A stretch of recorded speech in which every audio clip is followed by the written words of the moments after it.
Whawhela ile mai mo mai o le tātou tunu i na wā toi tasi le virute o na tālo le tulai lima. Na Afiafi le rei o le aso to nai. Ia o aro tālo tātou tunu i tā penanga. Ia a wā ia whiau whai o le rei aso to na. E ui lava e le ini sauninga. Ia e le mwhai an tu uai. Le tulanga iau na tā pena pena. Ia ma nga ye. Nā lori. Ano se fo mori era na sunga ne yaso to nai.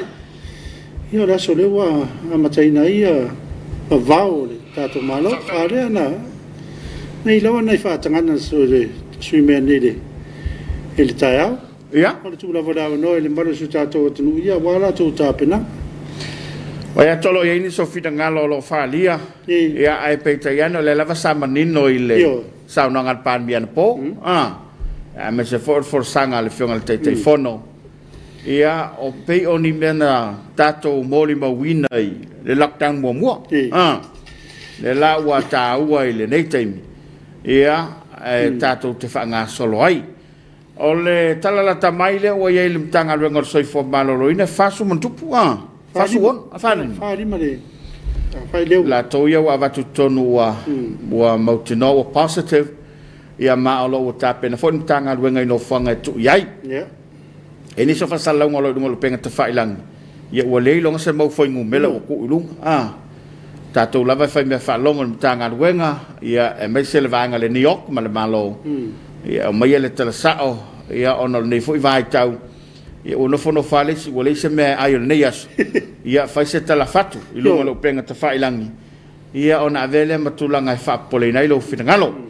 Paule tu tawa foi na mo mawina. Ia o le sa te tala mai le valuanga i le lua. No fanga e fai ele test. Ia nga ia o le sa wa ia tu lunga lo penga te failangi. Ia na fa matu mai ele matanga luenga. Ia no fanga e pe ona ia lo fiso tulisi. O tai matangi la lua, tala ni me sel falo pule no ia o tal koluse mumu, o le fale mai tuai, na ino fanga ia wa fa vanga il tanga wenga male New York. E anga ia le tunu e fa la to test. Bo ia se so afia, ia fa yo la negative, ia ia le tu, a fa yo positive, ia avelo le fale mai, ina ia vave on tonga fitia ma ve se mai ia ino fanga fa tele. Ja, really, ja. E mo sa noi su e ta upo. Ja, ta wala vai ai. Ta tu te fata tali level 10. E te mi. Ata tali fa tamvane e le ni aua. Ja, e mole sila fia na Tapua'iga, ia me se foi le tatu tudo ia tudo mamao, ia o to fi mali lava. O to fi mali file mula foi lungo le wala. Ia mai so le fo fatino ia nga luenga tanga luenga lo leo e pe na ile la to poloka wa fatinoina le na mata mai le tulai lua na le lai lauli ia ma le fa mo e watu a fato ato e maua sa va no ile songa fua ve luenga le io ia tulanga le nam sala porta le valu por iva al terminei lunga ia le wala pe ona mo le mawina le tato Suluaulama. Ia ua matua tau fiai ia feo inga le mamalo le turu. Pau ta vale ia whatanga i lunga le wala le teimire rei o ta vale o loo iai ia le tatou pepa le ua umana tu mai o le pepa whatanga mai utai le vanga le New York. Ia ai o le sila la lorangi atoa. Le i ta vale in tatou mol mawina nei. Ta fian tanga lunga le leo. Ia e le mawhai o na toi la asia. Ia no fanga le sa tato ia nei ia ma le tulanga e pe ona ia o nanga ma le tautua le matanga wenga fa malo atu le matanga wenga lo leo ma lo lava le on sai ia auto fionga i means komisina lango lo ngalu le teme mantuele isa komisina matanga wenga ia lo wa ia fionga komisina lango e va ia le matanga wenga fa malo atu fionga min staff pe fo ia le matanga wenga ia malauto ngā luenga fita o lo whenga iai. Ia wha malo fo i le malo lo lunga le wala. Ia mano whanga uma o lo ua mata i tuinai. Ia malo puia si o tātou. Te du wha malo le mtanga luenga o soifo malo loina. Malo wha aftai, malo wha i le whaiva. Ia ina ia li ima tamai tai fo mai ma tau soifua. ia ma le au nanga le matanga luenga ia awa tele o mai lopo ufo i mai le faululunga matanga luenga le sasi mai fafo ia te lo lavo lo ia ini so tupu mai o le tanto te roo ia lo ngā lue fatasi ma le fionga le minsta ia tainane o le kāpereta ia wale mata i tuina o le tulanga o ia le whamai o le malama fo na leila le sa fanga solo ile se singa le kāpereta ma ia tu sa fa solo i fale mai fai tu malo i tu monei ia e pe o le aunga ma le whamoemoe pe no whalongolongo atu ia e pe fōringa mai o le sa sia pe o ia inisi ua tāwhia ia mai fale mai nei o ia wa afia i le siama o le Omicron ia po le tātou mai lea e vesi ai le lalolangi le riva i tau ana whai wa manolunga lo penga ta whailangi mo lo whanga whai mo le taima ea wha malo te talo malo le tāpai so tātou tunou mai lava i maunga tele se i maunga iti malo whaftai ea wha malo po whai lava le tāwha ni lo langi na tātou paanga lo mai mo mai lunga o penga te whailangi ia e wha malo la lava le tiu te mo le whaiva sa whai ngai mo e nei aso ia e wha malo atu ro programa le Suluaulama wha ta smai nei Afiafi ia ele ngata i tātou paanga e wha pefoi ele mamalu lau telo le atunu e lava le ngā luenga lo e ngā lue mai tau tuai ia wha malo whai o le whaiva mana tu lava u tātou iai se taimi ia ma se panga noa ia tātou te tutu whatasi ma tātou ngā lulue whatasi e tātou te le mo mia mo le telo le talafo i lea e whai ki o so e mana o mia le tai o le turu ia ma le paia o Samoa le whenlango lango ma a wai le whape a tele le whai tio ma tele le whai tomu ia o nā rui saile le wha ma ia ti le o na wha teleina le wha mai ia i le tele o le saviri fo i le so o na wha alu vale tu lou le wha whanga mai le turu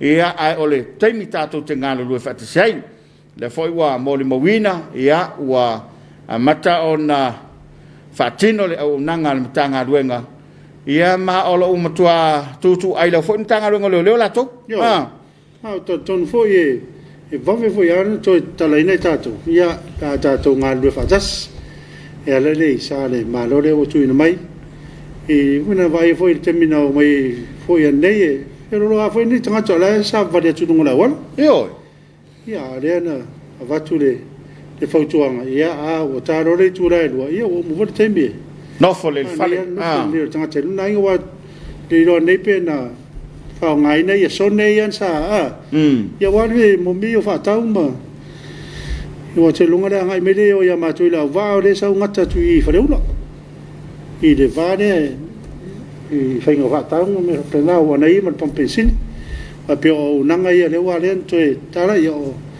pampensini ia ma vanga le ia i whatau i kes lo whaftai ia le turu ue o le na o lo tau mai mo mai ia o lo whao pele o nanga ma le tau tua le whakasa TV e longa lo pia li lo tau paia ma lo tau mamalu tulanga o lo iai le tātou whamai ia e mai se sa monei ia ai olo o manuia me uma to afi malie so tato tro le ai se pisa ia ai mana ia fasilanga le na failo mtanga longo tinam tamai tai talo ai le mtanga luenga ia ile pulu malu ali fai pule ai mai se suyo no o mafio anga ia tato nga lulue fa pe ona nga lulue mo me o vavao fo ia fiafi fa pe na le fa mo le malo ma le fa tuanga le utu watu ia li mo fai pule ia e mai se o sui te mai tai ma sui pule no ina ia mata i tua ne lava tulanga e wae o nise o le wa faile lockdown ia la faile voli foi tua fale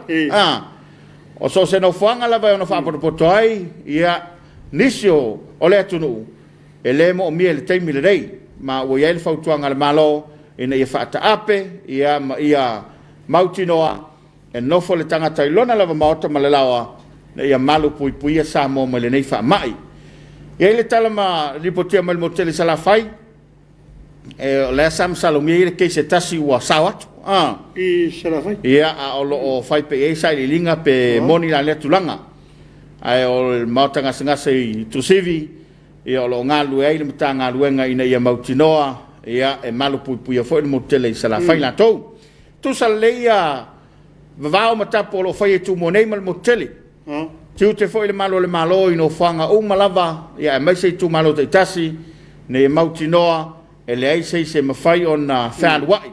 I lunga le awala ma so na whāluai solo ia ma le popolenga lava na nei pisi le whamai.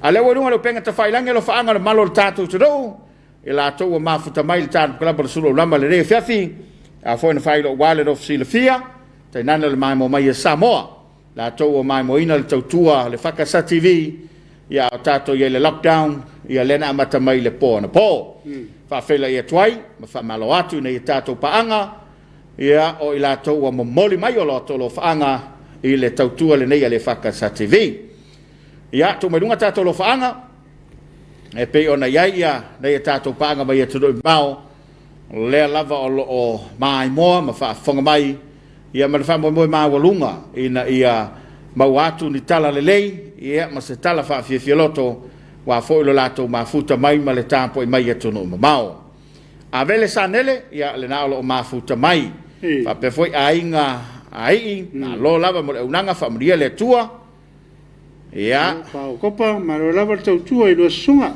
ma lo waftai ma lo bon mafuta mai ne fiaf se saleota si wa ana ma lo le soifua manuia le sunga Tapua'iga fa pe foi le ma lo fa lo ngia ma lo le soifua tau tua wa le tau longo mai si o tātou tu pele e lava wa fe si o tātou tu le fa mai ma le lockdown alo baba ayatu ya tu mau o lo solonga le leime uma ai mai se le sanga le mua lu sunga alo fa tele atu mo lua God bless faftai tai vai ma se no te vai fa le toi tango se fo manuel lo sunga ma lo sa inga luanga ni aso ai mai se to lockdown te pol alo se saleota le futa mafuta mai all my family in Samoa please stay safe and stay blessed alo fa tele atu mo to uma fe lo i peng tan sanga alo tai se le vai e le si wow mori atu lo faanga ma se o ainga i fa la palauli se to lua ya la usa ma se fa na ya se fa na ya filele uma ta ya opo me tuai ma kemi mai se le tina ma tuai ya filele uma si ma to e kalesia e fa kasa e fa saulalo al morecho ya si ma to e kalesia e fa kasa fa e palauli sunga va fenga ya Willie Cornelio ma le fale tua alo fa vatu ya se vai le si wa o Timaru New Zealand manuia tele el proclama le ya Afiafi alo la fa ma futa mai fa to ya maunga ya ma sunga fa ya mtea fa sala ya Nicolau fa aftai i sa tiulio stay safe Samoa love you all longo taia va vasa so i fo manuia anina Pretoria la pepe la tu ma lo lava nga lue aftai e moni flo fa yumu moriato lo fanga so tonight tanga sa vai fa peulo ta pala malu sa tau manuia weekend ma sa pat taia God bless ya alo aftai longo taia va vasa e mona sini tau tolo ta lo fo lu vasa e lua matatu mai Reno Nevada Afiafi o das Freile o se furmi te tele tu la iva e la Afiafi ye pele ma le mana fa malolo le tua lo fo si ta to tunu pelena we have to stay positive and focus on abiding by the rules. God is always good. Sa le le sa nganga le tulanga lava le tau tato ngā lua fatasiai ia le mata tu ina lava ma le usta ia poloinga ma tula fono ia ai mai so ia inga wa uma na fanta o tomai ia le tato malofa fele ia tu lo so ia toma ia malole so i fomuria ia le fo e mata mata mai so ia toma vai alia ia ma le tolua ma le fanau ia fa fele ia tu le nei Afiafi fa maloto America Samoa Yeah. ia le to aso freile le ia America Samoa ia matua wa lu ngai le fe matu pa wa le tu ta wa lo sunga se ma wo le mata tu a wona i soi foi mau o le tu ta wa le na lai ona bana tu lava le tanga luenga matu le tui ina ia mauti noa e fai o tatu tu ia wa le ngole tui o le tui pui pui e le fa pe a tui na le o mai le fa mai a le tui e pui pui ma ia lo soi fua ia wona i ia fa ina fo le pete maliwai ia pe te tinga inga tele a le pui pui nga foi le na ia ma fai ona tautala tu mai le fa mai lo soifua a fela ia twai ma fa malo atu ia nei tātou paanga. Le whaua mafuta mai ia nisio nei Tapua'iga, mo le whaimtu mai lunga tātou lo whaanga, le ua taunu mai nisio tātou lo whaanga, ia mai nei o Tapua'iga ia tunu e mamao. E pei ona mafuta mai ai ia e moni flo file mu, alo fatu lau sunga, ia ma le bātou whawhengainga e whakasa, le sunga kovati ma le whatua ia nefu. Ia male ai kane sia pele faftai sua le sua talo fa mai America Samoa alo sua malo tu ia America Samoa tawa le va Afiafi fa talo fatu lange mai la tofa mal sunga fe fa mo le to lo fa ngai juti na mal tato inga le vi alo fatu mo Samoa stay safe ma fu tato Sydney alo fatu mo lua mal tanto kalamai malo tai lo to fatu le va siniva Samuela lo fteratu Samoa top please stay safe and stay safe. Se fo ai ngo pol sa vai alo ftele le fa wa ma mai e faleata alo ftele tu mo rusunga famni tele le tu le lu por kalame alo fa ftai lo fa foile so alo pena malainga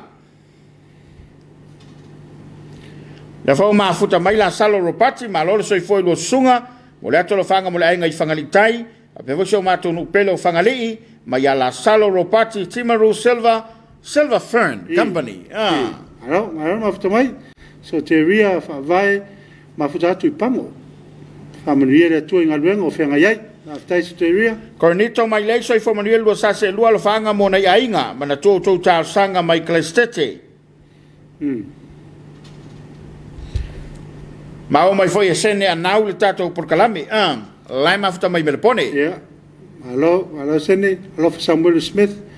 Fa tasi atu o tara le ai mātango whio kilani stay safe Samoa I usta ia wha tonu ngauma mo whai tui a wale pole stay safe tau poala mro so atau uro fatu Sandra Peters, stay safe everyone, pray for all of you, be kind and take care everyone, alo fatu whaftai Lo, Simona, ta vita tau ti se fo manuia lua whaftai mo programe tau ti wham Tacoma, Washington alo Faleta tui whasina Familia mai foi tato maftanga le Afiafi. Me se foi Paralisa Mose. Paralisa Mose, mo le ato lo fanga mo se mato fa fengenga ya ndoka ia masiona faletua ya susi fa kasai papa I palauri. Ya mai se na yo mato wainga o mo le mfana la watu to ingoa. Stai pe ye inga le tausinga le saunga le mu. O le fa mai o pesi la langi mo o fa ave le airport savili. Alo fanga mo to uma, mai se watu no pele. Alfanga mai Christchurch I tono sila. Smore vai fiau papa pulia. Ni oi, sunga enoka na lo ko mai. Roma. O le fili lava o le fa mai ina wo fa tasi manisi mai o afia ilo so fu stay home, stay safe. Tala tu mo Samoa fa manuia le tua. Lo fatu sese male ainga after tele le mafta mai. Failangi Perez longo taia va vasa lo fanga mo na yo ainga sa tawa I sa fata. Mafuta mai foi an stasia fa lili. Al fatu mo ulua, al fatu mo mama vasa I le visa le mo male ainga, ia pui peu to uma mo so tatu to pelo Samoa, ia mai le leifa mai.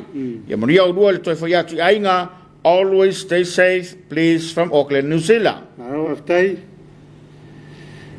Eliepa, umanga marola vai lo sunga mo po kalama. Na mafuta vai tafuna. Marola vai lo sunga mo po kalama, so lunga, mo chou.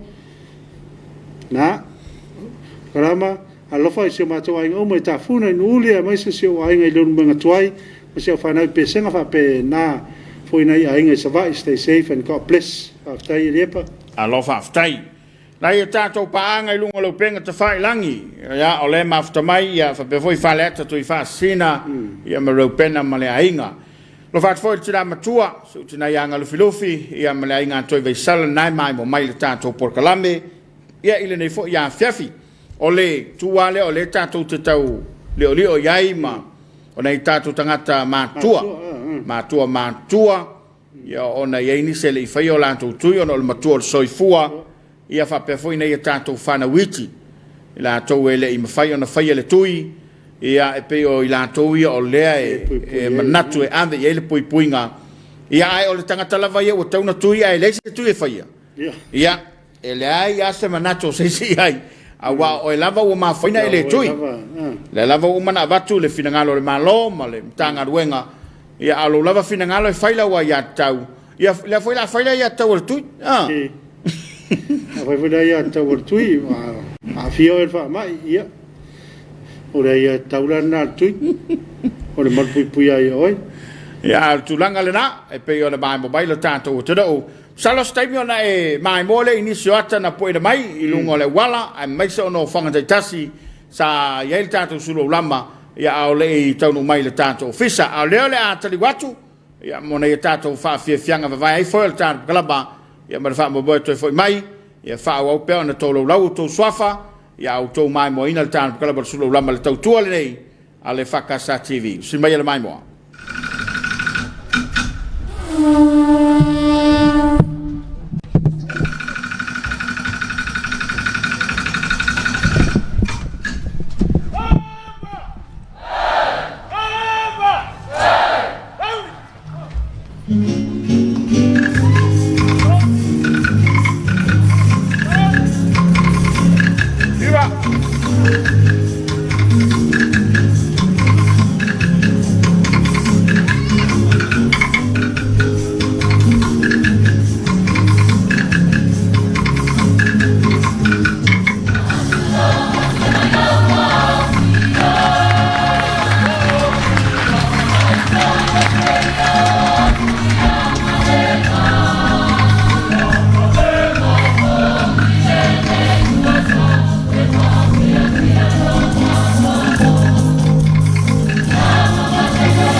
le o le lea le tio foi a mi va oi vai pouli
Ia se pati mai au fatino mai vai poli nisio.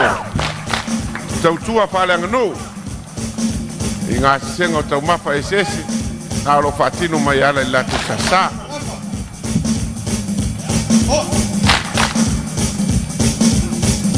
Na wo. Sasa ina le afa.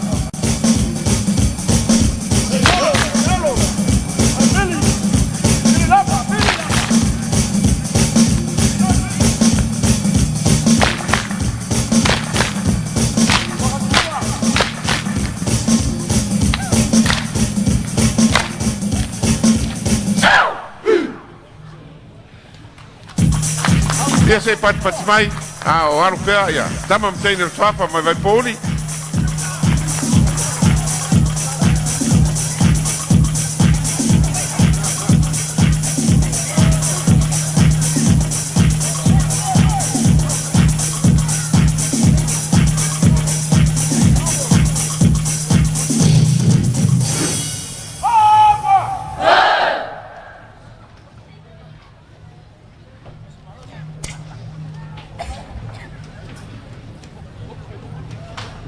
Ela ngatu ila maulu.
Hai pa Afiafia.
Fatono le tulai lima mai mo le tatu tu do le sao ia al kolisi al malo i salafai e kolisi vai pauli ia le utapunia utapun fai si levona tapunia al kolisi vai pauli ia la wa se fale mai ia la u fai ai ia to tele ia tai o le tu do ia sa fa fai lele mata pena ilo la tu soi fua oina ia mai le kolise tasi le malo sa ia ina vai tau ia wai pe o tu bo nei ia kolise Samoa ma kolise Aveli ia ai pe o sala fai ia na kolise vai pou to tele la le matua sa a tau winai oi te ia la ongo o te puni sa vai le ai oi ta puni nei ia le taimina mato ia kolise Samoa ia la foi kolise vai pou ai pe ole no foi ngatalu ele sa tapuni ai le kolise vai pou ia ai to tele la to mana to pele la mo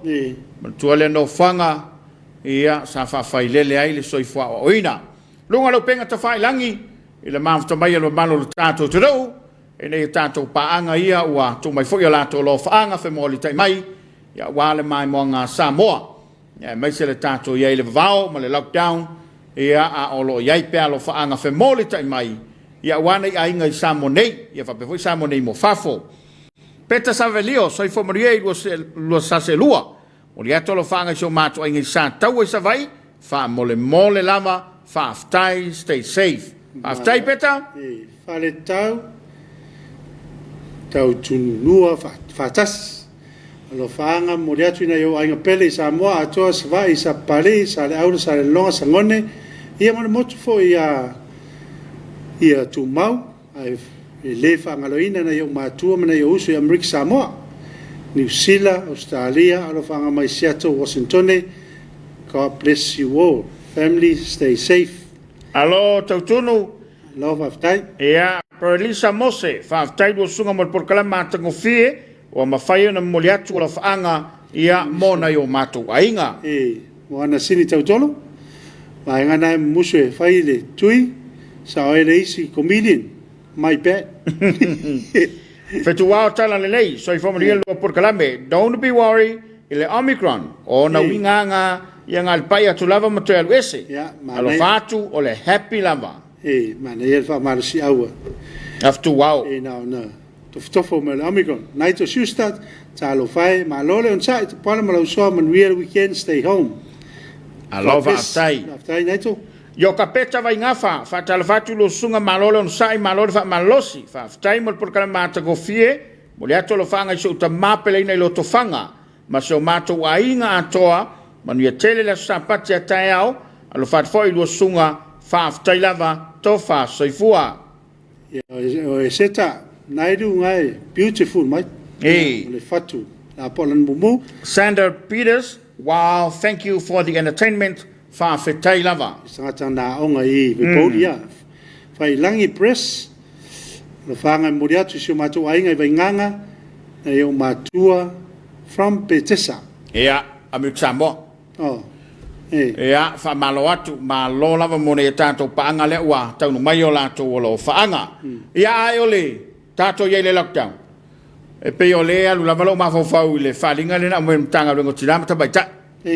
O lo ave pele la tau fautuanga. A wao le sa moli mawina inisio tato lockdown mal fa mai mua. Sa yei mo meo sa wanga nalia e mai. I to tonu a inga. E mafo mai o le lamba le fa soa. E mafo mai le. Ile me lamba le o le. O le no fatas. A fai e to a ono le au fai ngā renga le i le fali. Ia mani unga li i po ai. E pela se pe kaule pisa fo ele ya so ya o fangarwa pa fo e kau foi ka ya alu tangata ye fayo le yetu ina wa loka lama no fatas a makalola nga dia me ko nga melanga e sa o me fua ele hata le fua e sa ba ye me benga wale I lopo le afa feng fa so sol me ai pe o le tulanga le na o le e la pataia matu alalo ai le matanga wenga ia se seu silane tau tuana lava au tato ia le lockdown ia alofangia fa mo mona I tangata matua mana ia fa nau na fa witi o ele na te malosi se on sai se uma lockdown ko e vai pena va te fotuanga a pe lo tato ia sa fama ia ta fa ti foi le to foi madi foi madi a va pe ola na aile luai polesa ia tu mai lo pole a fai polesa por caso foi awole sa wa lunga pasa salo ya sa so mari mana ia tu o fa so e fa tangata lai masani no fu fali na tonua na te do lei va so le tau tua io le o tu la o tatou le na ai be finga ruenga be o tu lo no fu ia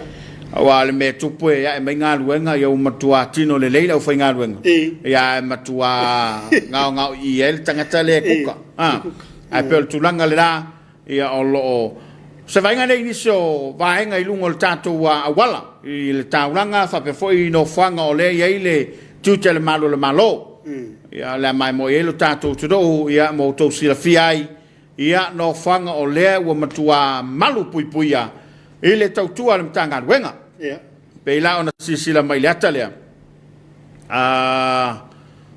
ia na to sila mai ilai vai moso ai moso le matua tuai le malo ma poloka il tavale le na ia e fesiringia po fele me iai o le fai le lockdown ai vai ele se passi o iai ina lai vai moso le iai le tato o wala le pe ona mai bo mai le tunu o de taimi de dei malu Tapua'iga le la le fakasai vai moso io tavale ia o lo vai mai iai o lo ia la to passi foi le e official ai le fe ai lungo le wala ia fa pe foi lama nai no fanga ia sa moli mawina ia ele tato por kalama ile le ia Afiafi i la vale le sa tato wanga i mai ai ia na to sila mai le file mo lunga la wala o le wala foi le i tau fusi le tau yutai ia o le na o tulanga le na o lo iai i faleula le i faleula le i foi si poloka le i ia manaya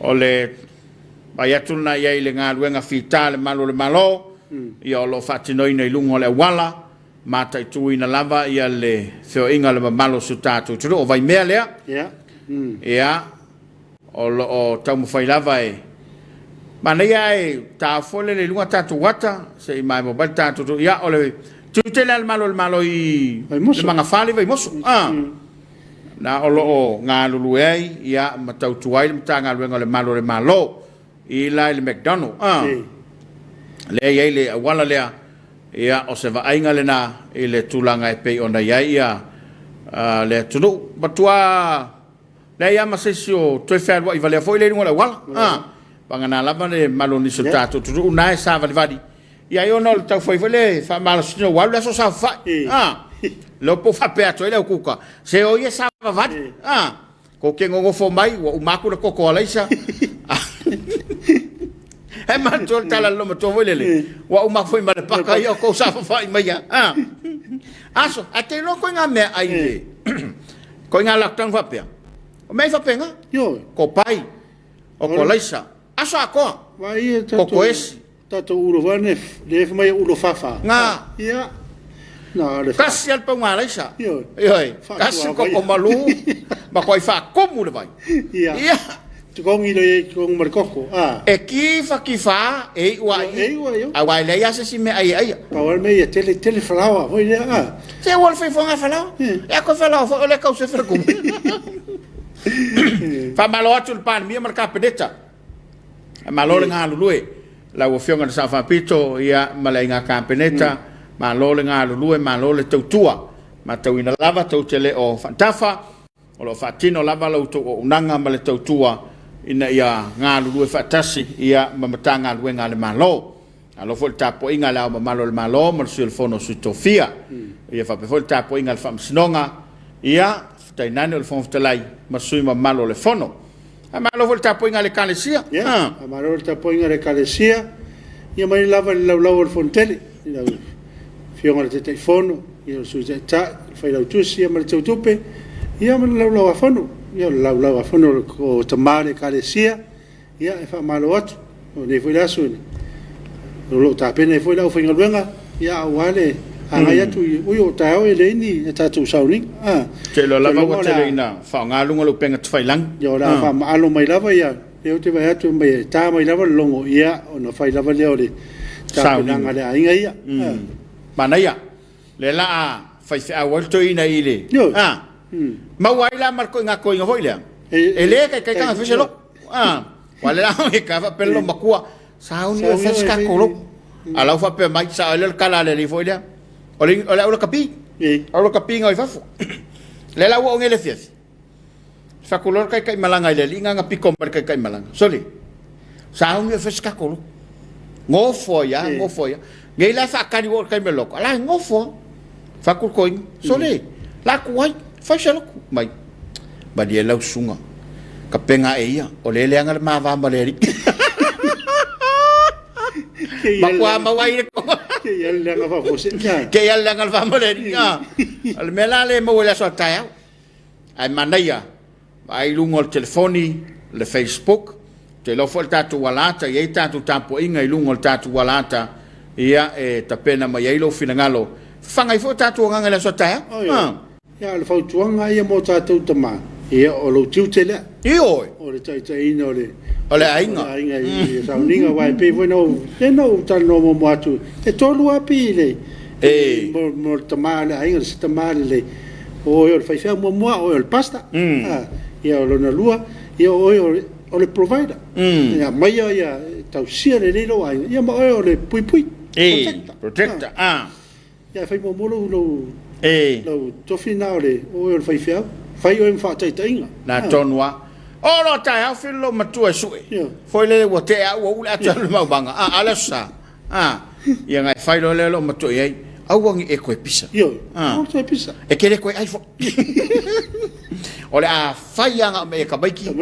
O le ufasalanga le nga. O le su aku e farka ko loko e. A le fia yo le sotona. Ta pena fia. I le fa pe foi la makwa fa yang na lo papa e fa lo ko le fale. Tai mia ye ta mo mo tino ta lo ngo fa fia te me lo lotu. Along re fa lo twai. Taimi masanya Tapua'iga ia sa te tasi a le pawareo le na sesen le atapena lava le Tapua'iga le ainga ia no fole le fale fai lau tō fa pe fo ie e fai ngā le lo fai kau ngā kuspa ia o maua le lao e ke fai kau kuspa ia ai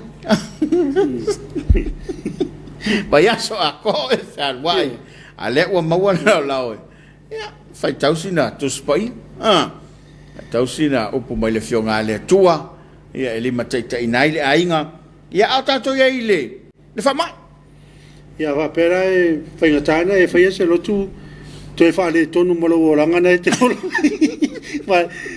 ia wala tau mawhau ia tui ngā mewea nei i li a ngā fwere tele o whamtalanga me mena a ia awa mo mai leo langa le o tama leo langa le tama o ile la kupo ile kalar ko inga voile le ngala ungo ile a so sang o ile o kia kongo mo me o loko foi loko a lua le la ungo al kaba ala la ilo e la waria o le makua ko inga a ua e tenga oi a le kupulanga ngule ngai la kulong nganga oi le maumanga ya lua le sasa le la ungo al kaba ke el kaba fa lomo fa pe kupulanga kua soli fa me a wole ngoi a lenga mawanga ngoi ka ya ko mi mila al kabalo fai le mele o te fai tu e o te fai le mele le te fai e tu no o le e ka wola le le ai sa lo sa a le ta ua le o tato yeile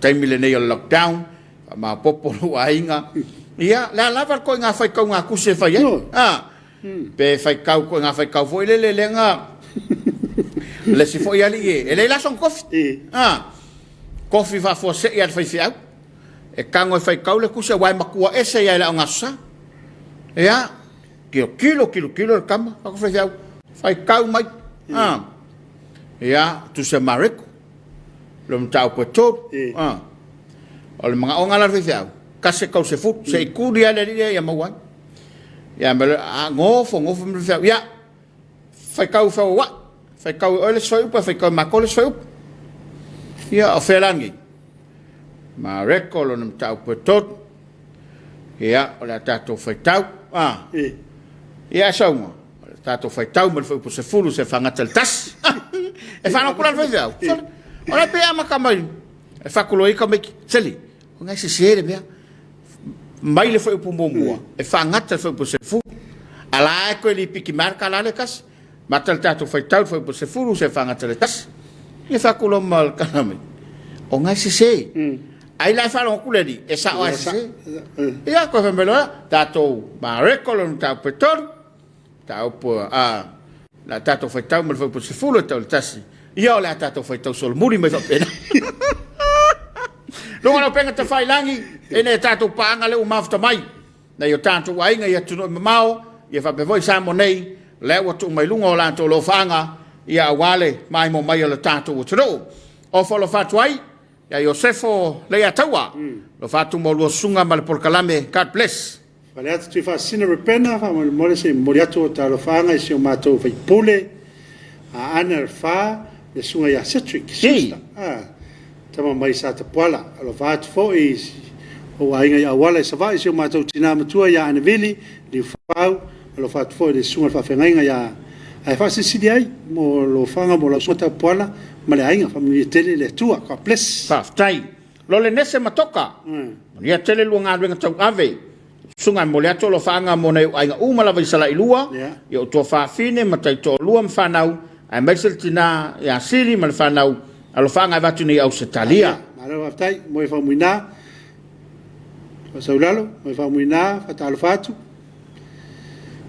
lo au va fa tal fatu lo va to pala mo Wellington ma tso fiel programe Pele ma fato tovo nai ma fato mai. Meu amosa Manuel por Calame.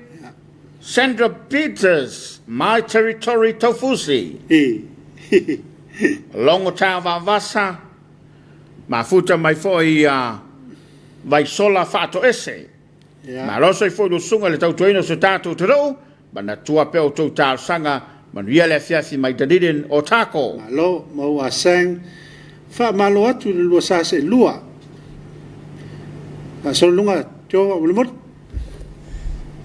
manaya le por kalame isuanga suanga tamatua moriato lo fanga na yo ai o mai vau do fanga America Samoa a to manuel lockdown stay safe for fanga moriato Perth Western Australia ta pala o le ulu lava miti to ai le moa lo fatu sa o le lei e seta mawai le vale Yosefa le atawa ya tun ulava amene fi we see tariva mose ya le avo e mafuta mai alo fa ftai John Reed ta lo fa luafiona family tele le tu luafiona mal por kala matango fie God bless my Arlington Texas ya alo temkisa Virginia Ferretti malo lava lo sunga matango fie por kala me moriatu o lo fa mosi o uso na ana mediatu alo foi mo olu alo foi mo lua so mai fal to ya mo matai fe ka ku sala ka male ka ko so solo mule lo ina el sapeta taula malo lava do sungal fai chokes malie taula uli manuel por kalame watching from Porilua Wellington New Zealand poto ai Joseph Walau malo so fo malo on sai malo poto ai soteria fa vai le happy le apia te ia le umo le lockdown i sa le le fia la vai te ia le oma te mukisa Virginia Ferretti le foi ma futa mai mo le mai na la fa stu tau taluenga me fo matangia ma lo tau tu ia o lo sunga lo fa mo le atu mo nei o ainga papa sa taula ta sa taua ya va a fa na fa pe a kesa motifa ma fa na vai sala ma wava nafo i fangamalo nafo i fangamalo ya o mwana sini tautolo se marota pola ia ka ko fai ka solo muri ese uma lockdown ya o be ana fai fiwi talo fa mai Idaho tawalvao malo al fai to solo muri al fatu mo lua lo mo le foi ta sanga mo Samoa el Komiti Lord bless ya me ana mo pe fa isa el fare o fai to solo muri le vai ka mo vai ka ko kam system pe ka ko fai ka solo muri to Joseph Walau fa saulalo stai malor se fu modiato lo fanga le faga sai vini fo apele faga sai vai e mare faga sai si fanga fa latai ya malo fa tai ma o mai foi le to matalena al fosio stay safe and take care God bless Samoa Manuel por kalame lo fanga mai o kilan New Zealand nai tu sister fu ma fa mai malo nai tu ya o ke yana toa pola so fa mulia lo va se lua mai lockdown mo tatu kilani alo fatu mo o lua kiongi pesta malo so fo do sunga manai por kalame alo fa mai tamoria ri eva mai popu amalato por kalame alo fatu lo sunga ya malo mafto wa kapa ela safari tupe manuia por kalame le fiafi fa malo atu do sunga fa malo losi malo le tawatai manuia lava le sapata taiao ia alo fatu mai Maryland manuia le post stay safe sesa mai vanga le malo se fo lo sunga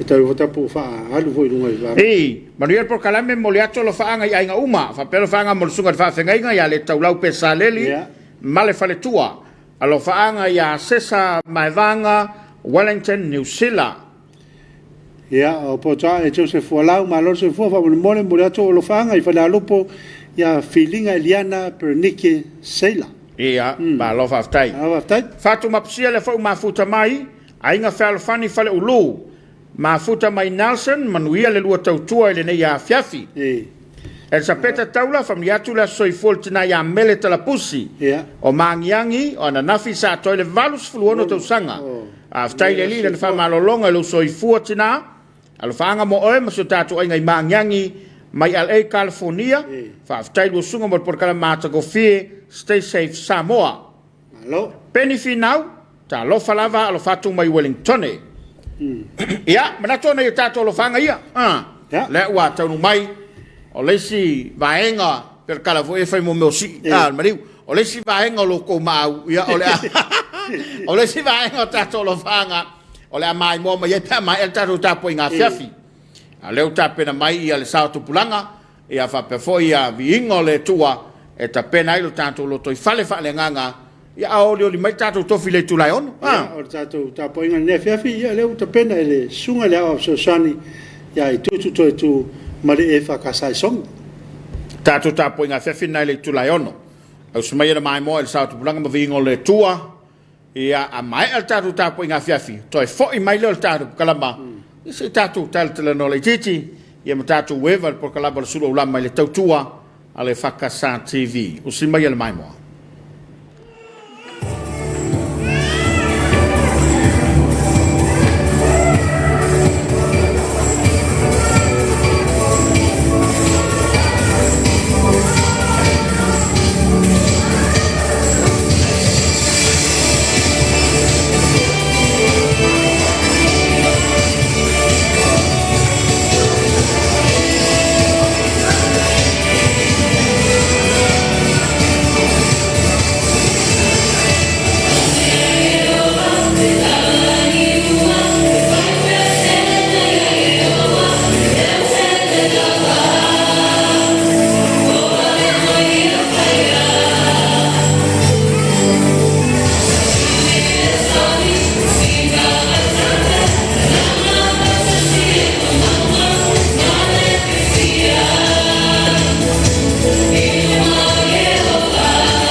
Tatou Tapua'iga ile tua.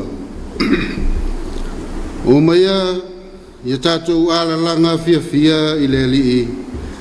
Ia tatou alalanga ile papa o lo tatou o le tanga. Ia tātou atu i ona luma ma le veinga. Ia tātou alalanga ia te ia i pese. Wa o le li o le atua sili lea. O le tupu te le lava. O ia e sili i atua o malava. Te o tātou te talo mo le angang pa ia. Tātou ifo mo te talo i le atua. Le atua pa ia e lo mātou ta mā e whaapawau. O mātou mua i wāla au le pa ia o lo suafa i le awa ma le mingao e te tauai. Ina ia lilingi mailo wa nganga ia i mātou nei.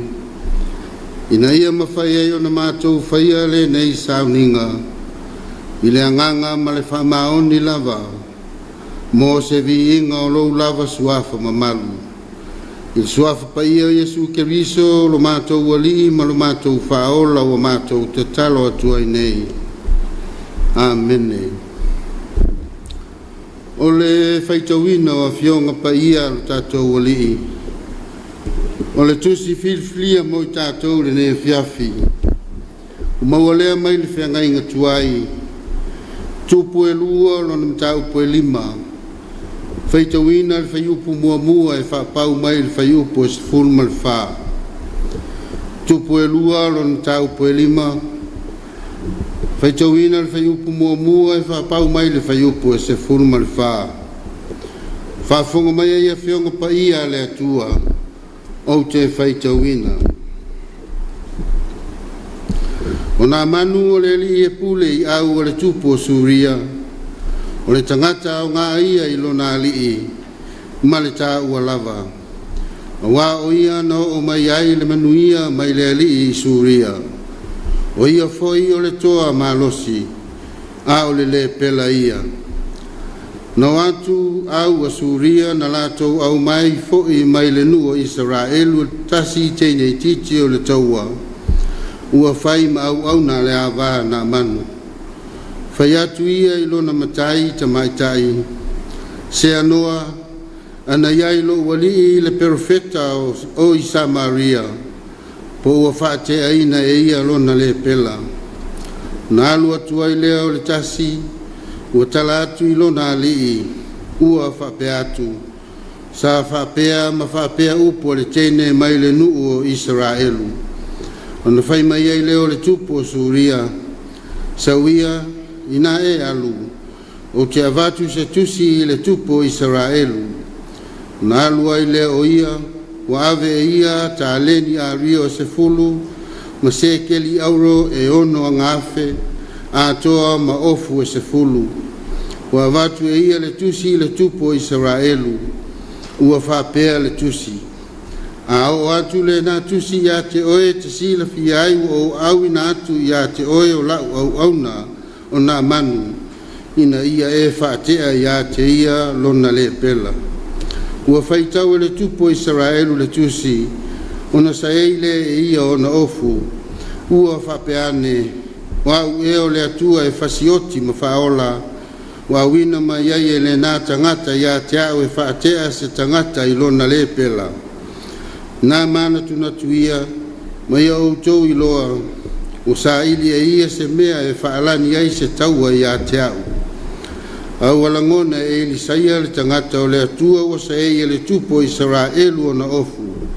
O na ave leo le whiau i a te ia, ua whape atu, se a ea le mea wa e sa e iai o ofu. Ia saulava ia i a te au. O na ilo aile e ia o loo i a Israelu le perfeta. Msau ai leo na manu ma na sol fanua ma lona nufoa whaata avale vale. Ua tū mai le whai tutoa o le whale e Elisaia. O na awina atu le Elisaia o le au auna i a te ia ua whape atu. Ina aluia, ina ta ele whawhitu i oritana. Na toi foi mai ai lea o lau tino tuai i a te oe. Ona e mama ai lea. O na italava leo na manu ma alu ese. Ua whapea. Whauta na o whapea e saulava ia i whafo, ma tū mai ma wala au li suafa o le li ilo na atua, ma tālo lo na lima i le mea wa i ai le mai e whaatea ai i le pela. I le sili e ona le leo a pana ma whaarapa o vai tafe ia o Tamaseko I vai uma o Israelu. O te le ta ele ai ea ma o mamai. O na liliwa ele o ia ua alu ma le ita tele. A ua whaala talata ane ana au auna, ua whai ane ia te ia, ua whapeane se nai. Ana whai atu ele perofeta se mea tele ia te oe, e te le whai ea. A o le nei, e te le whai e na ua ia whai atu ia te oe, e te ta ele, e te mamai. O na alu I whai le o ia, wa fufui whaafitu I oritana, e tusa ma le upu o le tangata o le atua. O na foi mai ai lea o lona tino tuai, pei o le tino o le tamaititi, ua mamafo ia. Whamanuia mai le atua, I tu tātou whaitau, mwharongolongo I niso ana whiong pa ia. Whamalama foi e lona ngang pa ia, winga loloto ana whionga. Pei o na tātou whaitau ina mwharongolongo iai ni Afiafi. Mai atu mau atu e pea ia te ia lona lava viinga. Nei mai o le whaavavau lava. Amene. O a tātou talo sanga, o le te talo le whaafitai, whatu e senga, mamamoli atu nisi o tātou manao I le atua, se o tātou wefo ma te talo I le atua. Le atua tolu tasi pa ia e, le atua le tamā, le atua le alo, ma le atua le angangsa. O e lava o le atua o le alofa, ma le alofa muti vale umalava. O lou lava alofa ma lou wanga le lei. O e tai file mu mai ai lo mātou wola. O mātou aulia mai ai le nei tu la. I le file mu ma le manuia o la o fio. Whaftai mo au me alofa fo ai fua. O le ola ma le malosi o manuia ai I mātou. Whaftai mo le ne yaso. Sa ta ape ai I mātou I whiau mga ruenga ese. I le tangata malana sa whaatino. Ai meise whiau mga ruenga wa e whaasino I ai lo mātou wola. Le nei o mātou toe poto mo la mātou sauninga. A walo mātou wola tau mawhai mo la o fio. Ia whaftai I lo wanganga le lei. Sa e tai ma pui ai lo mātou wola. Whaftai lo wala wina o mātou tangata. I to whinga ese o he whaonga ina iai I mātou. E ui so mātou whātau waa ma le le ato atoa I o luma. Ua mātou vi ia lava lo wanga le lei tamā. Ona o le tele o lo tamā o a inga sa mai. Ua manui ai I mātou. E le ngata I le tū wha le tino. Ai whapea fo I le mawhau whau ma lo mātou wola wha le anganga. Whaftai mo lau tūs pa ia. Whaasino mai ia I mātou wala e tatau na mātou sava vali ai. E tūsa ma lo lava fina ngalo mo I mātou. Wa mātou whaftai ia le ngalu ngā mana le angang pa ia. Wa avea lava mau mātou fisoa soni sili. Mātou te tō manga iai I teimi. Maso uma o lo mātou wola. Sili lava I la mātou whaftai.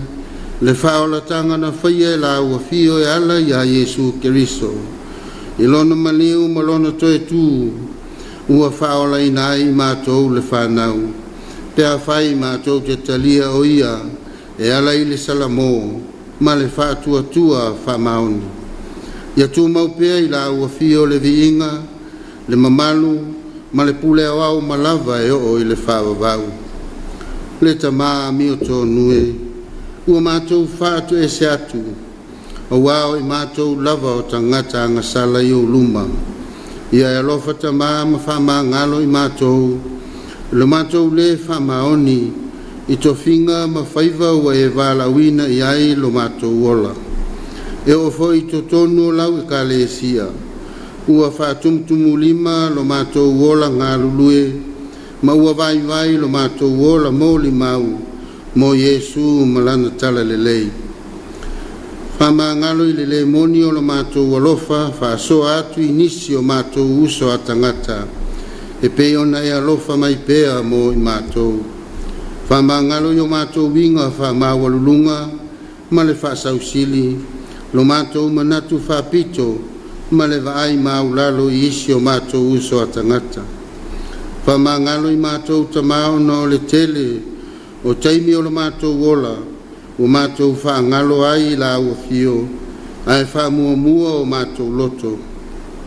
O mātou whaalangolango foi I lo mātou lava poto, ma lo mātou malosi, ai ua ngalo o na fesili atu I la ua fio, le puna vai o lo mātou wola.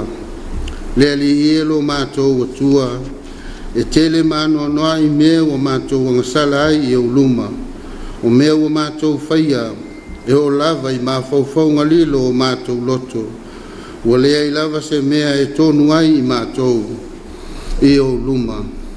Ai o la mātou o lenga, ia vea le toto pa I o Yesu Keriso, e whaamamai na ai o mātou leanga uma, ma toe avatu ai mātou le mafutanga wāwala lata, ma oelo mātou o tua. Ia e alofa fo I tamaa, ma o mai pea I mātou le tāua o le ola salamo, ma le whamaoni, e fuli tuai leanga uma o mātou whai, ai whasanga atu e whailo fina ngalo, ma tū mauai se ia o I le whaavavau. Le whaavafonga te tāloe, o e lava o le atua e whaavafonga I mana onga o tangata, e o foina atu I le anganga, ma le whamaoni. Ua mātou te talo, ia e whaamanuia I taio e kalesia uma, si o mātou atu nuu, malala tau ngā luenga tau longolongo, au wale Tapua'iga o le soifua ma le ola whaaleanganga o Samoa maon tangata. Inaia sa vavali e tusa ma lau sila whangpaia. Whamanuia la ua fio I taio si o mātou malo, ia e whaau penga ina I le tō whapoto mai la ua fio. Au wale taitaina o Samoa, ina ia o ngatusa ma lou fina ngalo. Whamanuia fo I la ua fio I whanau wheangai ma o onga. Whapea whanau talavou uma Samoa. Ia ola mātatau I la ua fio, e maua ai le poto. Alofangia fo I la tou, o wheangai mga luenga la veai, ma le soifua ma loloina o Samoa ma o na tangata. Ia fo ai mai a te I mātou, le ola ma le malosi, wha au pengai na fo I mātou I le poto, ma le ata mai o la ua fio. O tā leni ma ngawaa, e whatino ai lo mātou wola ngā lulue, mō lau e kalesia. Ia e lofa, whamanuia fo I la ua fio, I le ali pule, ma le au whai ngā ruenga uma, ale e whakasa TV.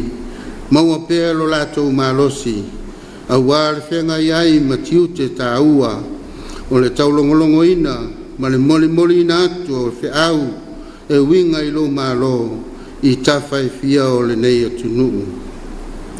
Wa mātou mana tua nisi o atunuu o le nei lalolangi, o iai mawhitianga, ona o le sa ilinga o le pule, ma le tamau a inga, ai meise mala wha le nātura, wha pēr wha mai ua Afiafi, ia wha mawhanawhana ina e lo wanganga, loto uma o e ua mawhatia, ma whesoa soni atu la ua fio I ngā luenga toi atia e. Ua mātou te talo mo I lātou o iai I mai o le tino, mai o le mawhauwhau, ma mai o le anganga. Ai maise lava I mai, wa le au I ai le malamalama o alii ma tamai tai fo mai. Ia e alofa, ia maua so lātou malo longa I ou a ao ngalelei. Mātou te mana tua ma le alofa, I lātou uma o whea ngai ma whanoa noanga, ona o mawhatianga ese. Ai meise foi I lātou o iai I whanoa noanga, ona o le malanga le maliu ma le oti. Ia e alofa tama, ma wha mawhanawhana ia te I lātou. Fua I mai ia te I mātou le loto fia, ma le wha tua wha maoni, mātou te ngālulu e ai ma le puna wai e atia e lau e kale sia i le lalo langi nei. Ua mātou te talo ia e whamanuia i si o mātou atunu o Samoa, pui pui si o mātou atunu o mai mala whale nātura, ai maise le whaamai o loo pepesi i le lalo langi. Wa mātou whiau foi ma ngā luenga, ua e wala wina iai le soifua ma lo mātou wola, ia e tai file mu lo mātou wola vai vai, ma whātau nuina mea uma i lo walofa.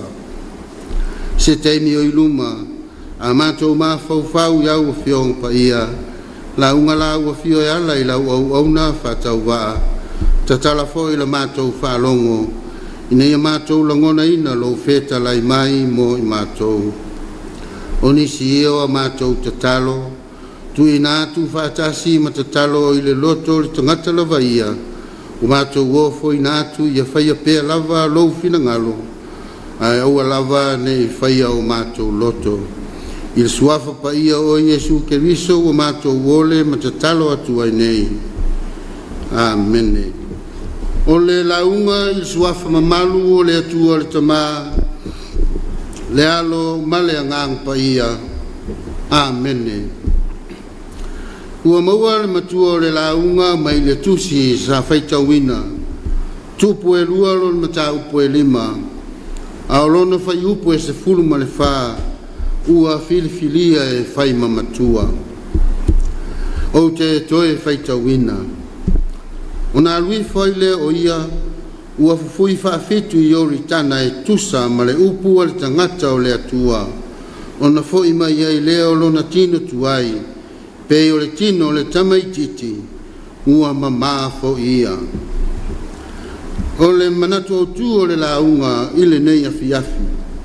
Whaamālolo ina na manu e le atua.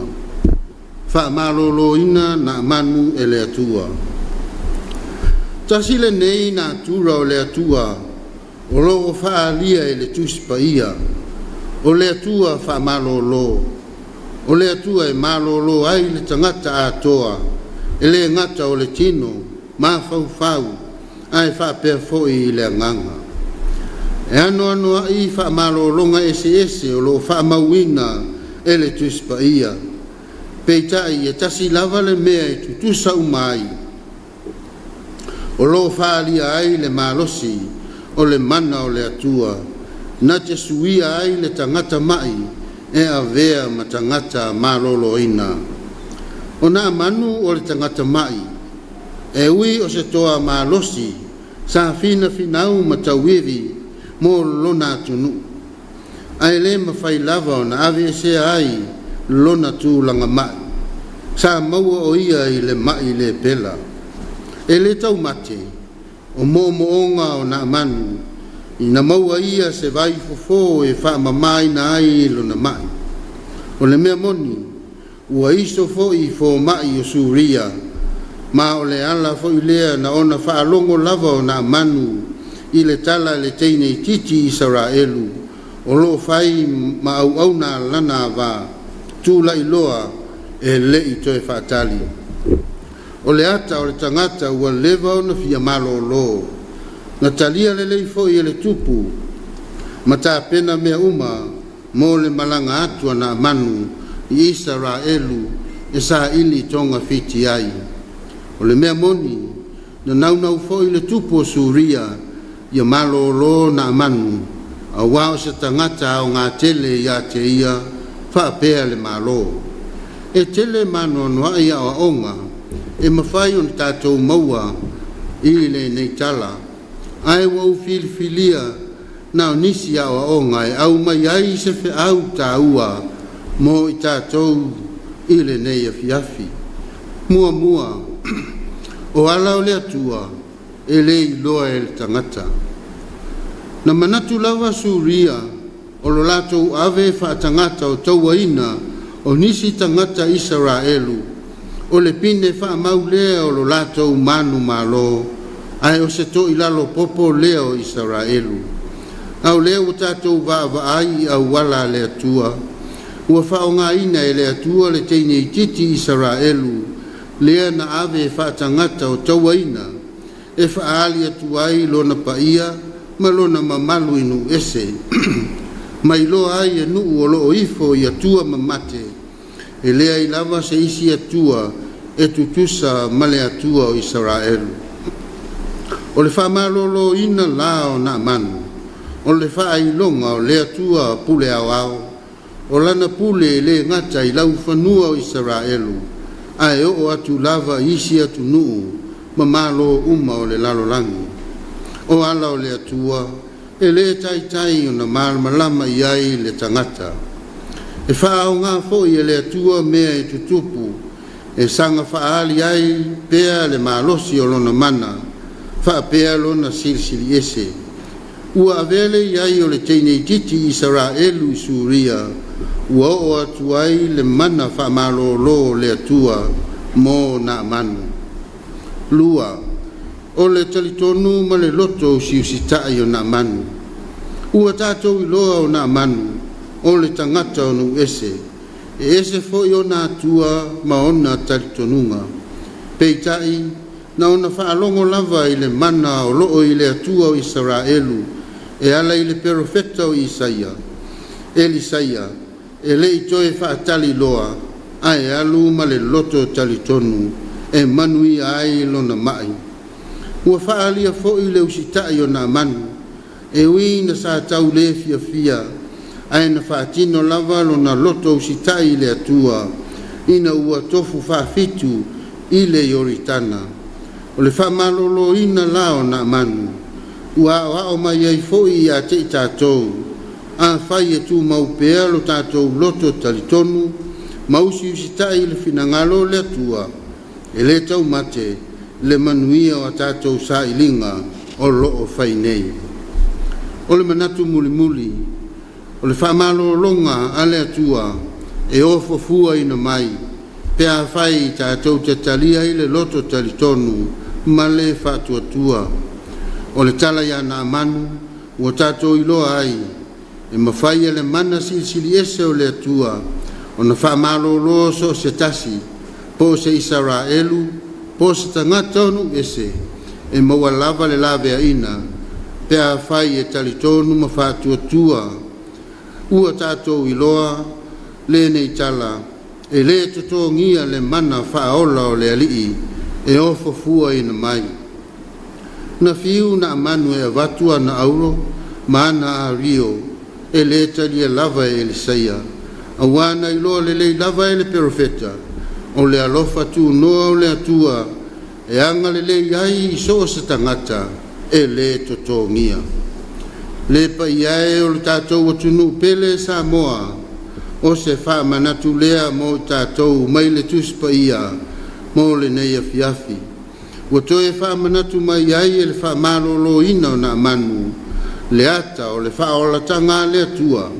na fōa i fua ina mai e le atua lo na alo ina ia wha ola so se tasi a salamo ma wha tuatua wha maoni a te ia o lona winga o a mai ese o tātou mawhatia ai mai o le tino mawhau ma mai o le anganga o Yesu tātou te sulufai ai o ia na te suia o tātou tangata mamai e a vea ma tangata maloloina mo ia malana tala lelei o Yesu foi na fetalai o tō uma o ti ngā ina ma mawhatia i a venga o maia ia te au o au foi e malolo ai o tōu ona o Yesu amene tātou mi atu i le atua i le pese tolu se lau fitu se fulu le pese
le talo whamanuia. Ia tū mai o mātou lunga, malunga o lau whānau umai le lalolangi atoa, le manuia ma le file mua oe le atua le tamā, le atua le alo, ma le anganga sā, nei se ia o i le whaavavau lava. Amen.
Famala video tele utai nei la foleono il mamo mai lo tanto tro vingo le tue pena ta pena yai le fa casa ya wala e te inga sunga fa fenga sunga mo sanga per fatua ya te na foi le fiango sa tapu mo te montai ia fa malo atule mamo mai lo tanto tro a ole wa fa fonga le tro va vol tala le e vol tala le ne Afiafi le na tapenaina le sunga le officer sunga ya tu ma le fa casa son fa maloloina na manuele tu io le fa una ne Afiafi al fa maloloina le na man na ilan nga le nga tau na le fai ta le e fa pena foi la me le tato ne vai tau e ala na mo tato maloloina o tato o fa tato tui o sta tua la ngana fai el tanga tole tu yo le voi la ta te fai a to ta o tanga tole tu yo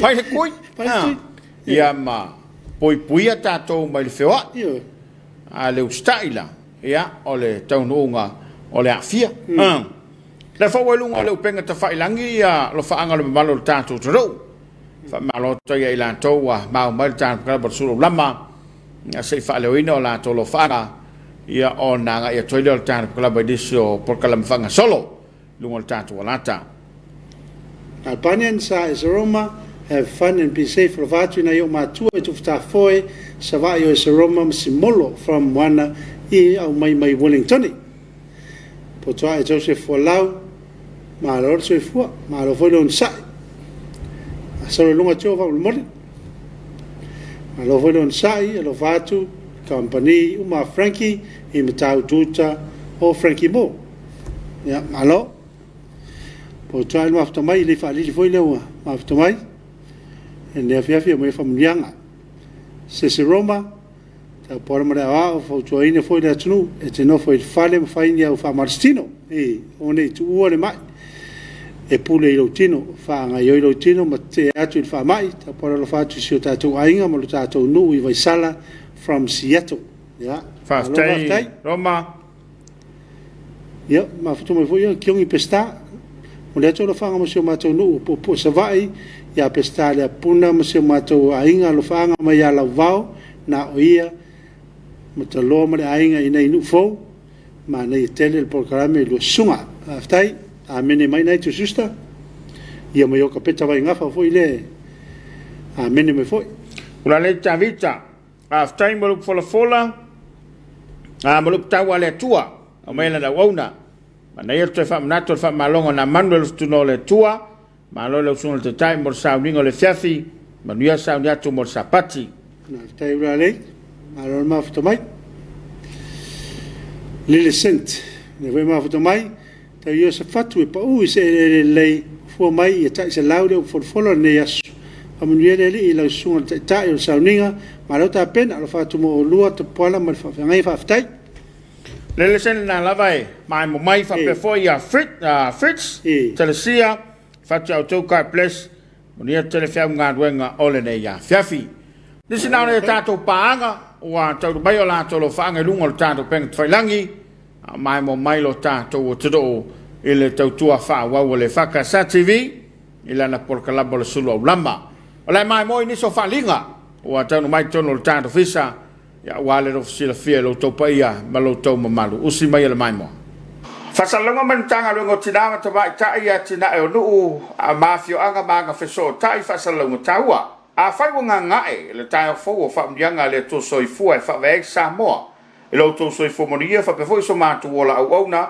o le vinga lava e fo I le tua e o le pule uma lava e fa sila tu suya no suya le malo ma suita mai tai umo Samoa I polu mo savai taluai no lapta ngole afiango Samoa COVID furmali vai pe na yele pepe le fa mai ia fioanga ma wo fato nui nai le yai lo tatu tudo la sanga lua ma nga ia toile la sanga tolu le va le poa na nei ona puinga ma le sanga le mu mai COVID furmali va e failo atoi ma le ava tele fa pea ua le fa tau ina por kala me uma sa failo atu e afiailo to malu ma suyo to fioanga se ia se taimi lua e talo sanga ina malenga mawalalo lau to feso swani e tu sai mata to mata fa yo fa suyo no suyo le malo ma suyo tamai tai le no mo le fa mauti no ina E longo sa ia e fioanga la Tapua'iga mo puipuinga umar COVID-19 ia fioanga taitasi. E tau sangatu malanga whaaloalo le mata ituina o tātou whaatinonga mo le puipui o tina matamaitai whanau i lato o iei manaonga whaapitoa mai lato o lo i tūlanga maale ale o le soifuanga. O le puipuinga o le sanga le mulau tele o le anafa malamtanga luenga leo leo a e whaalango lango i lautou lango lango ma le sauwha ingali ma whaipule o fioanga ina ia mautinoa. Mo mua e tapu le whewai pe whaia ni potpotonga e pe na whaatu la whanoina ia ieinga mo puipuinga o le COVID.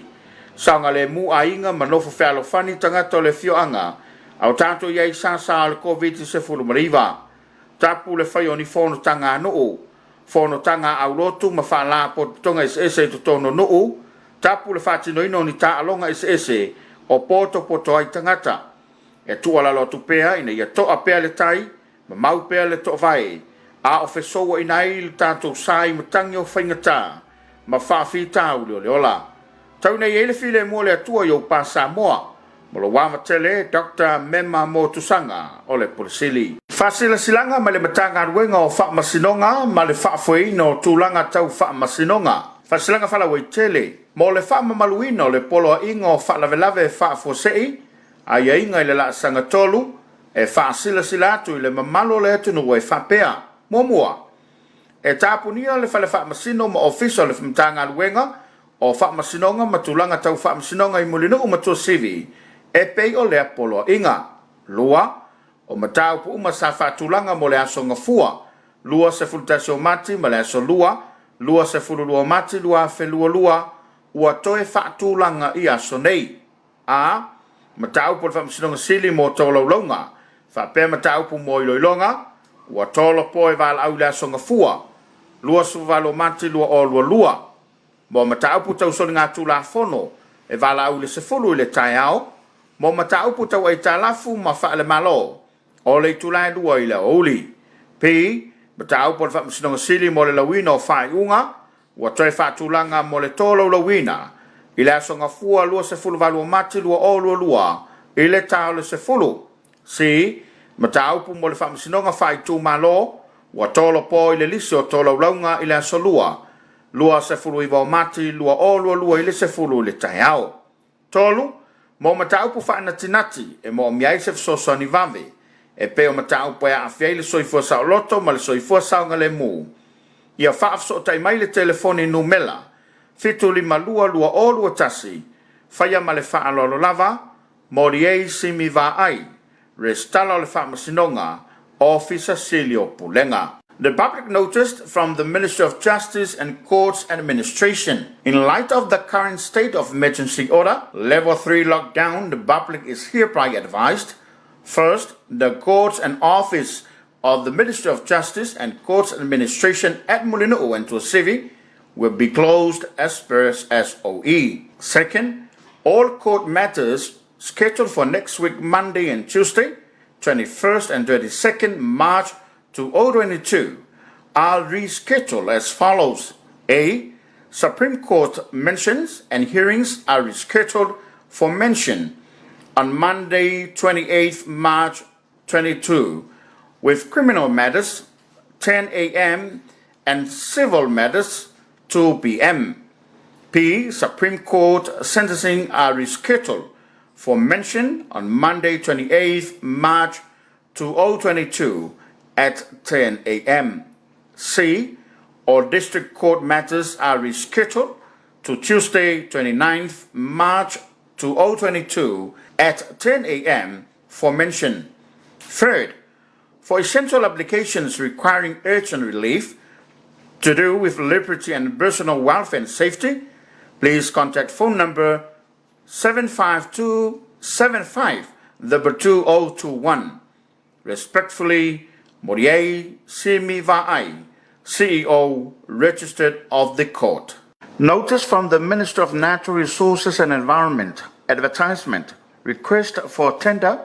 Maintenance of Songi Public Toilet Facility. Tenders are invited for suitably qualified contractors to undertake the above-named tender. Interested and prospective bidders may uplift the bidding documents from Fia so i tamali'i Siosi, or Darren Partley, at our main office, third floor of Tuyatua to Porta Efi building, started at Songi. All submissions must be submitted no later than 11 a.m. Monday, 4th April 2022, in a sealed envelope and must be addressed to Secretary Government Standards Board, Ministry of Finance, 4th floor, Central Bank Building, Apia, Samoa. Late submission will not be considered and will be returned unopened. For further information, please do not hesitate to contact Seumaloi Salafai Afele Failangi on email afele.failangi@mnre.gov.ws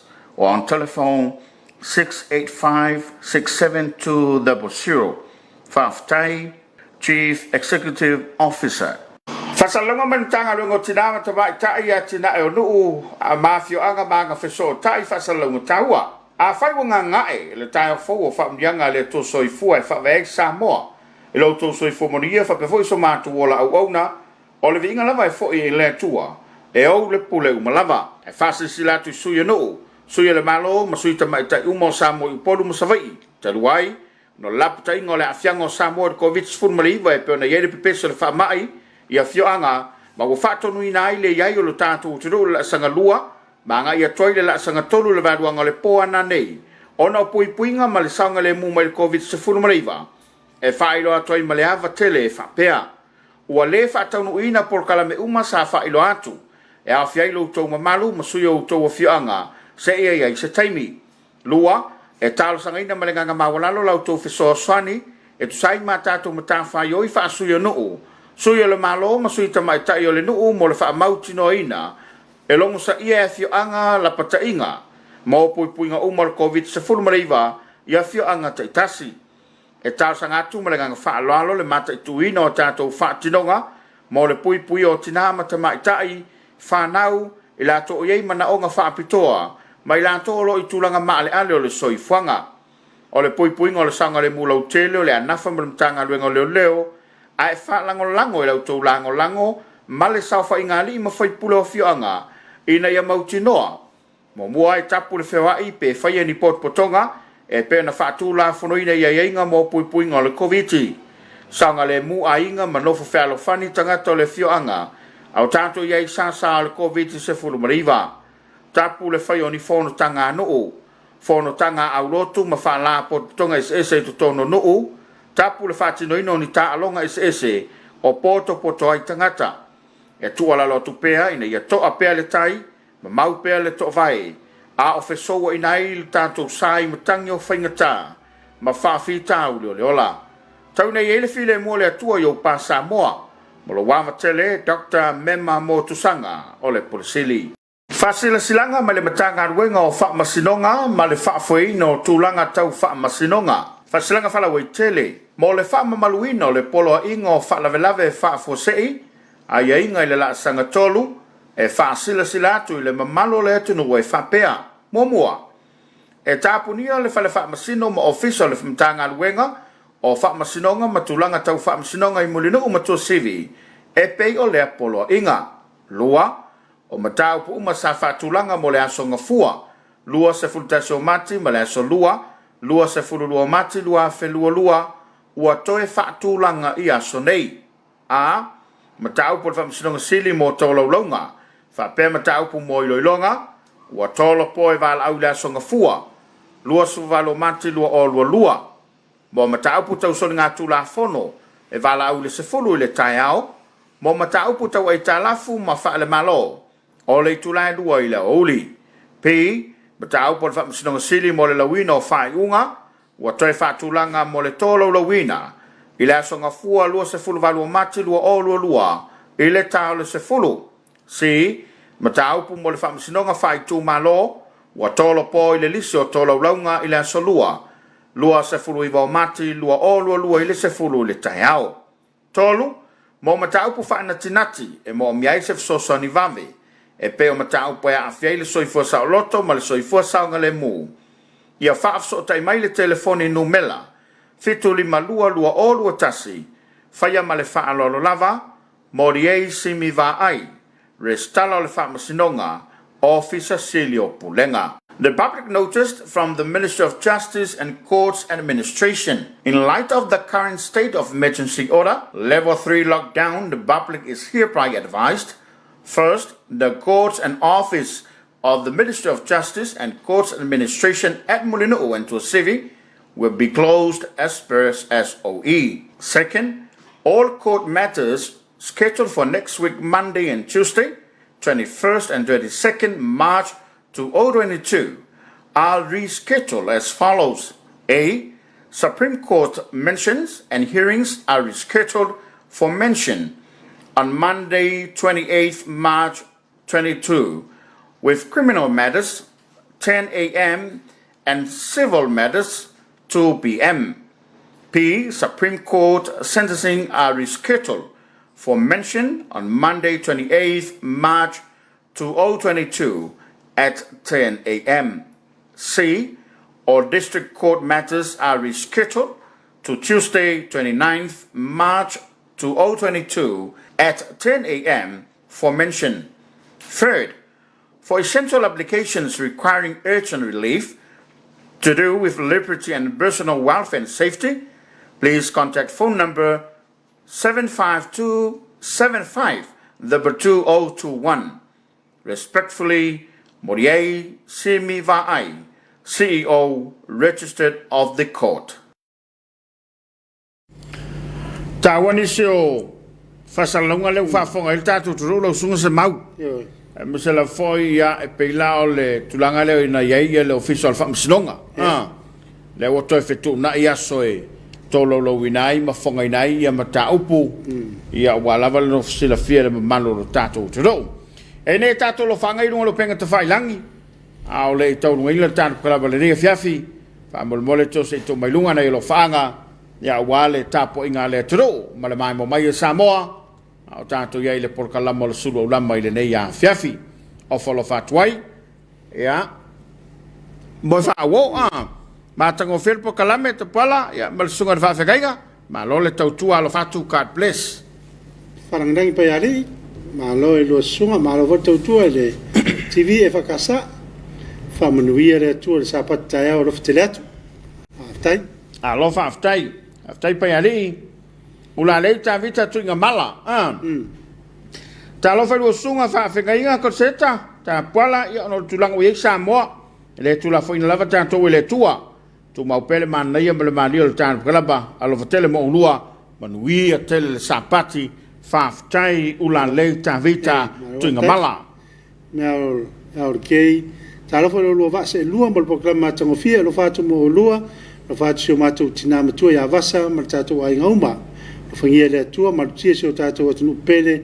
mai fa mai lo fatu faltua karameli fatu molum save mal fanau ia vai loto te fa vale ma lo nga lue ma lo so tau famia le dia lua lo fanga mo le atu sale ngouta famia foi le dia Samoa fenga i mal fa mai o fa lo fatu tam tangi sale mua de ma after ma tatu kalamba le foi ma o mal faltua karameli ia mal sunga ile Jacono ya Savelta tu kalami bol mena lo faanga mo ainga umai samo nei stay safe al metau malu pui puia lava male ia metau sia lava ia tu la fono voi tuanga o tu ina mai ia tu la fono tatu sa ia tatu ia ni vai tau ta fi mau ao fai lo tani fonga e pe na le mai ia no fole le fale pe fai le se mete falwa ia fua ia ma tau sia lava le no fel fan no mau le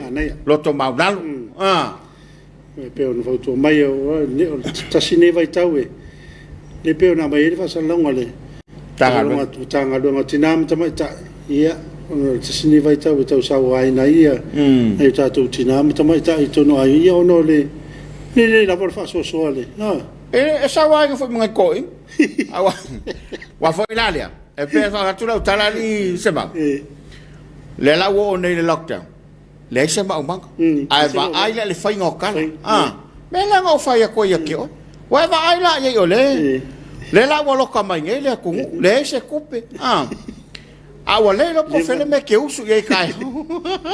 Fa mole. Awal fa yana tala ne tem. Te mine yo le tausi le le va. Ole si foi mele nga ko por pisa. Ole ke lo kala. Ko me nga fai kala. No forte nga tai. Awai fa ri e foi les kanga. Ai me se pa fa penga fai kala mo moi. Ai le fai kala ma lum kuka. Sa le. E to tala lo li len fai. Mo fia tanga te e lofa. O da ri to dem kuka. Ma le fo dem kuka le mo we fo ma se ata. La mo to fia wa pa mo to nga tanga te mo to dem tut. Le kuka o tanga te la fo ma fia.